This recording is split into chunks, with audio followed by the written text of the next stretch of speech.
Hej, witajcie w kolejnym odcinku. Dzisiaj odcinek wyjątkowy, bo mikołajkowy, ale mam też wyjątkowych gości.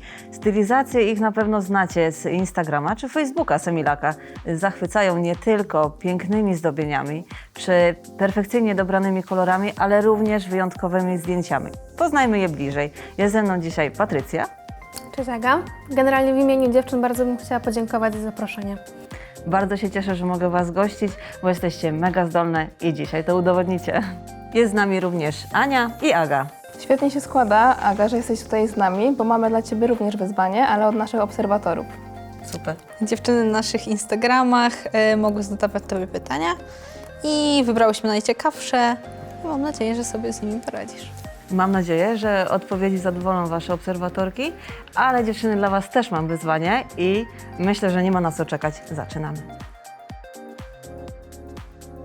Myślę, że możemy przystąpić do zadania. Każda z nas wymaluje swoją propozycję na święta. Więc co? Do dzieła. Działamy. Aga, ja w takim razie biorę telefon i zaczynamy z pytaniami. Super, nie mogę się doczekać. Pierwsze pytanie. Jak malować pod same skórki? Tak, to bardzo ważne pytanie i dużo dziewczyn się zastanawia. Chodzi o to, żeby ten manikier był perfekcyjny. I jeżeli ma być to dobrze zrobione, to oczywiście potrzebna jest frezarka, która idealnie przygotuje nam płytkę paznokcia, skórki, ale również, co ważne, cienki pędzelek. Pędzelek numer 02 z serii Semilak Expert to jest mój taki master, który idealnie mi w tej sprawie pomaga i sprawia, że ten kolor jest rozłożony idealnie. Dziewczyny, myślę, że się ze mną zgodzicie. Znaczy ja pamiętam, jak jeszcze nie miałam frezarki u siebie i domalowanie faktycznie pod skórki to było naprawdę wyzwanie. I faktycznie frezarka jest takim must have, jeśli chodzi o taki idealny manikir. No i tak jak mówisz, pędzelek to jest absolutna absolutność. Dokładnie. A co ważne, jeszcze powiem, że w Akademii Semilak mamy oczywiście szkolenia, które idealnie Was przygotują do tego, aby ten paznokieć wyglądał prawidłowo, a cała stylizacja zachwycała. Aga, to kolejne pytanie od moich obserwatorek. Czy mogę zrobić żelę na bazie hybrydowej? Są to jakby dwa oddzielne systemy i nie łączymy ich ze sobą, dlatego że baza hybrydowa będzie przeznaczona do hybryd, a baza żelowa, Power Base, do żeli. Lepiej tego nie łączyć, dlatego że zastosowanie osobno tych systemów gwarantuje idealną trwałość i producent jakby nie rekomenduje tego absolutnie. A Wy, dziewczyny, jaką stylizację lubicie? Żelową czy hybrydową? Ja wybieram zazwyczaj Accent Base, ponieważ łatwo się poziomuje, jest wygodne w użyciu i trwałe. Dokładnie, jest to nasz hit sprzedażowy. Extend Base, ale też baza 5 w 1. Świetny produkt, który gwarantuje nie tylko przedłużenie, ale również od razu piękny kolor na paznokciach. Aga, jak malować równo paznokcie? Tak, żeby była idealnie równa tafla. Myślę, że odpowiedź akurat do tego pytania będzie bardzo krótka. Delikatnie, powoli, równo, nie spiesząc się, a na pewno wtedy wyjdzie. Ja zawsze też rozkładam lakier jakby na 3 etapy. Środek paznokcia i 2 boki paznokcia i na pewno wolny brzeg. To gwarantuje, że manikier będzie i trwały, i piękny. Ale też można zastosować taki trik w przypadku użycia na przykład topu na zakończenie. Delikatnie, cienkim pędzelkiem wypoziomować i wtedy wszelkie nierówności na pewno się ukryje. Jak wybrać światło do robienia zdjęć paznokciom? I tu myślę, że to pytanie zupełnie nie jest do mnie, bo to jest pytanie do Was. Wy jesteście specjalistkami w tej dziedzinie, zatem dziewczyny, zdradźcie tą tajemnicę. Ja zawsze wybieram lampę pierścieniową lub światło naturalne. A co to powoduje? Co gwarantuje to światło, to pierścieniowe?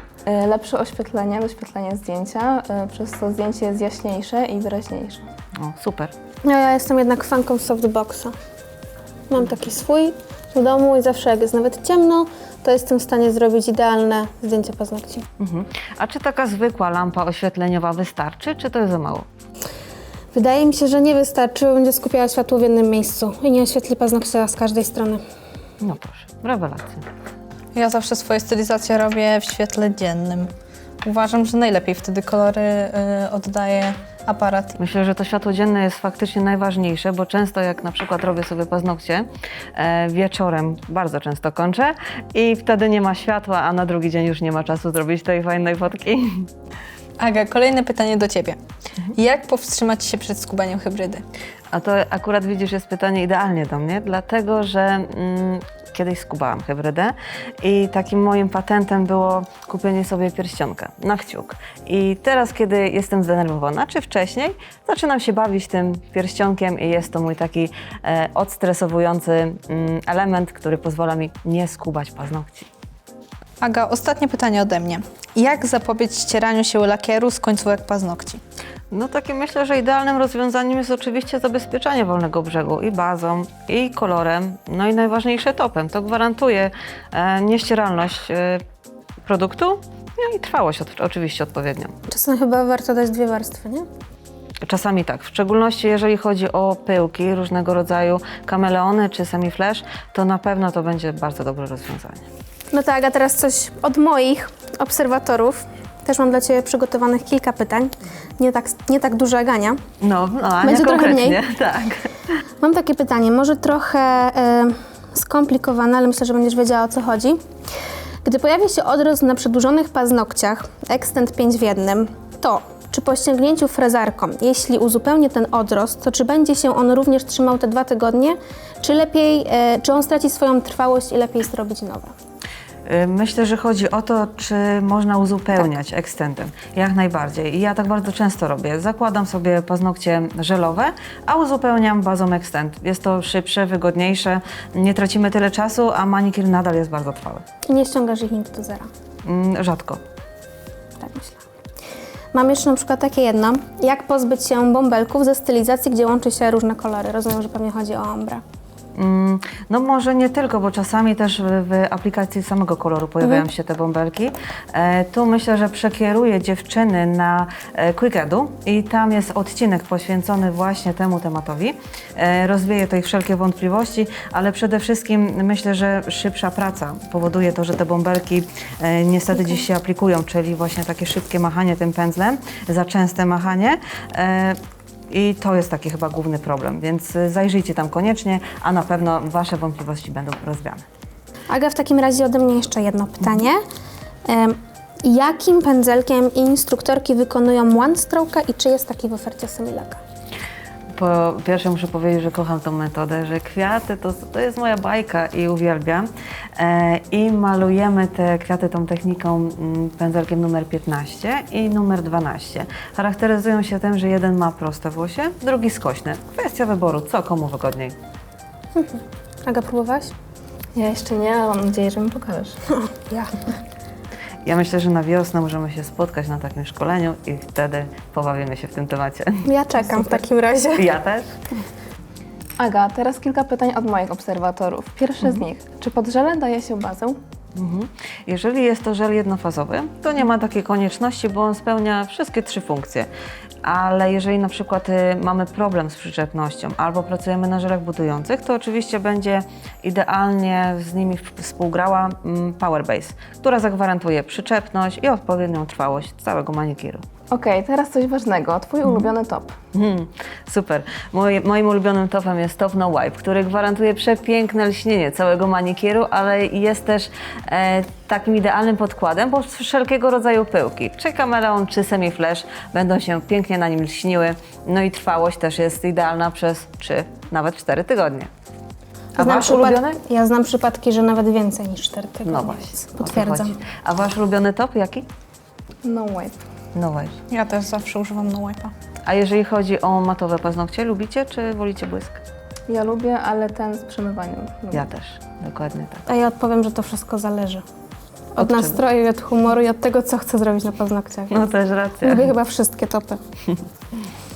Kolejne pytanie, Aga, ode mnie. Czym najlepiej usuwać hybrydę? To na to pytanie są 2 odpowiedzi, bo jeżeli na przykład zaczynamy dopiero przygodę z manikirem hybrydowym, to nie ukrywam, że ten aceton może być bezpieczniejszy. Ze względu na to, że frezarka jest trochę bardziej zaawansowana w użyciu, może na początku sprawić nam trudności. Jeżeli natomiast dojdziemy już do wprawy, czy odbędziemy szkolenie, no to oczywiście frezarka. Zapewne się ze mną zgodzicie. No ale to jest o wiele szybsza metoda także. Dokładnie tak. Szybsza i też jest bezpieczna, bo to gwarantuje takie szybkie ściągnięcie oczywiście, ale też bardzo bezpieczne. Tak, jeśli się ma już wprawę, to czemu nie? To teraz Aga, często zadawane pytanie. Czy Semilak może wysłać więcej krówek? No, powiem Ci, że świetne pytanie. Uwielbiam je, są przepyszne. Ale myślę, że to nie jest pytanie do mnie, tylko do działu wysyłki, który zapewne ogląda ten odcinek i na pewno coś zrobi w tej sprawie. A teraz mam pytanie do Was, bo słyszałam, że Semilak Was połączył i teraz się przyjaźnicie. Opowiecie o tym, jak to było, jakie były początki? Tak, to prawda. Spotkałyśmy się w Warszawie około pół roku temu na pokazie właśnie Semilaka. I tak się stało, że zamieszkałam z Patą w Krakowie. No, ściągnęłam ją do Krakowa, jakoś tak wyszło. A jeszcze wcześniej pisałam i do Ani, i do Agi z prośbą o wykorzystanie ich zdjęć. Przy okazji wpisu, który tworzyłam o trendach, akurat ich zdjęcia bardzo mi do tego pasowały. No i dziewczyny się zgodziły i wtedy jakoś tak zaczęłyśmy ze sobą rozmawiać. No a później spotkałyśmy się wspólnie w Warszawie. Tak, bo faktycznie Was kojarzę zawsze we trzy, zawsze razem jesteście i myślę, że teraz trzeba koniecznie Anię ściągnąć do Krakowa i razem podziałać. Ja się zawsze śmieję, że dziewczyny do nas piszą, do nas jako do Świętej Trójcy Paznokciowej. Więc generalnie się przyjęło taka nazwa. Super. No dobrze dziewczyny, to moje drugie pytanie. Wasz sposób, jaki macie sposób na idealne zdjęcie? Opowiadajcie. Znaczy ja myślę, że też jest kwestia układu dłoni. No u mnie ten temat się dosyć często pojawia, bo dziewczyny się mnie nawet pytają, czy ja miałam coś z palcami, w sensie czy ktoś mnie kiedykolwiek złamał albo czy miałam je wybite, bo w jakiś taki swój sposób układam tą dłoń, że ona wygląda tak jak wygląda i każdy czas sam próbuję, ale nikomu to nie wychodzi. No, mam ten charakterystyczny kciuk, ale potrafię tak tylko na lewej ręce, na prawej nie dam rady. Też próbowałam, nie da rady. Nie da rady. Aga? U mnie przepis na dobre zdjęcie to jest przede wszystkim białe tło, biały materiał. Ja nawet wiem, co jest tym materiałem, to jest zasłona z Agi pokoju. No proszę, kreatywnie. Tak. I oczywiście dobre doświetlenie zdjęcia. I później już wszystko obrabiam w aplikacji, rozjaśniam i gotowe. A u Ciebie, Aniu? Ja też bardzo często używam jasnych tkanin, jakichś takich puszków. No właśnie, widzę, że tutaj leży jakiś puszek. Tak. Taki Coś bielutki. tego typu. Fajnie I to na nim wygląda układasz ogólnie dłoń.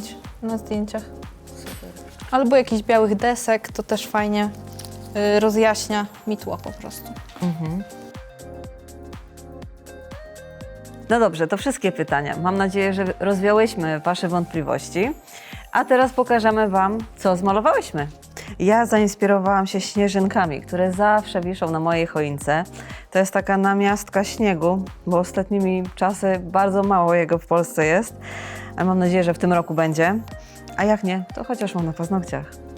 Dobrze dziewczyny, a u Was co na paznokciach ciekawego się pojawiło? Aga, co zmalowałaś? Ja stworzyłam coś, co uwielbiam w zimie jeść i jestem pewna, że Wy też, czyli każdemu dobrze znane pierniki.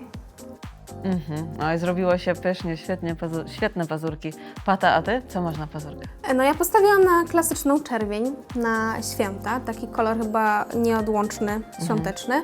Do tego dodałam trochę jarzębiny, takiej opruszonej śniegiem, czyli śnieg, element, którego u nas brakuje w Polsce, więc przynajmniej mam go na paznokciach. No i wykorzystałam najpiękniejszy kolor świąteczny, czyli spicy salsa.